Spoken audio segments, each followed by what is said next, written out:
Pagkat wala po akong nakikitang budget ng DPWH at kung talagang transparency ang habol natin, bakit wala rito ang pinagmulan ng pagpupuot at kawalang kumpiyansa ng taong bayan sa atin? Ng budget, ng pera na nakaukol sa mga projects na considered na overpriced. Ang sinasabi lang po natin, pakinggan po natin si Sec. Vince para po maipaliwanag niya na kung ngayon pa lang kakaltasin na maraming mga projects na hindi mai-implement dahil nasobrahan po sa kaltas. Yung iba naman po nakulangan sa kaltas. So, yun lang po siguro yung pinag-uusapan natin. Kaisa niyo po kami, gusto nating tanggalin yung parte na overpriced. Pero siguro po, mas malinaw, kung okay lang po, Senwin, let's turn it over to Sec. Vince.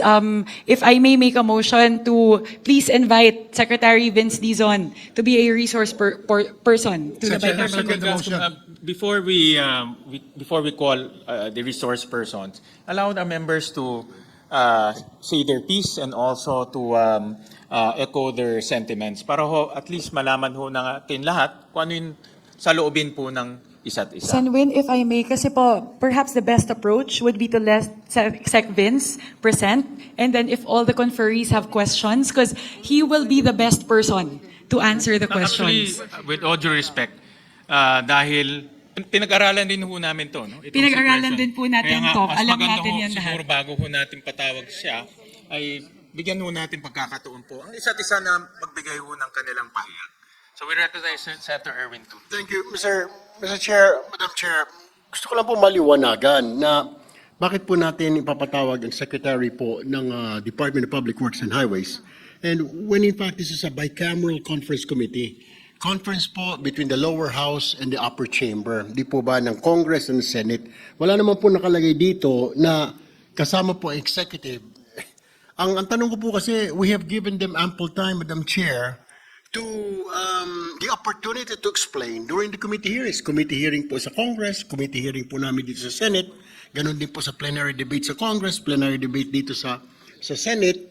Ang worry ko lamang, Madam Chair, Mr. Chair, is that we might be creating a precedent na baka hindi na po tayo matapos na tuwing pag meron po tayong pagdidiskusyonan na budget ng isang department o ng ahensya, kailangan po natin ipatawag lagi ang secretary para magpaliwanag sa Bicameral Conference Committee, Madam Chair, Mr. Chair. Senwin, I'll defer to Representative Rufus Rodriguez to respond. This is a plenary conference committee. And any committee in Congress, whether it is in the House or in the Senate, has the power to be able to have resource persons to explain things that may not be very clear to everyone. And so we have the power to invite. And precisely, there is now an issue on the price index. And therefore, we are saying that let us listen. We will not agree. We may agree. But the point is that transparency requires that we hear the executive. After all, it's the executive that will implement what we will pass. And if the executive says that these are the things that they have to consider, and since they are the ones implementing, Congress does not implement projects.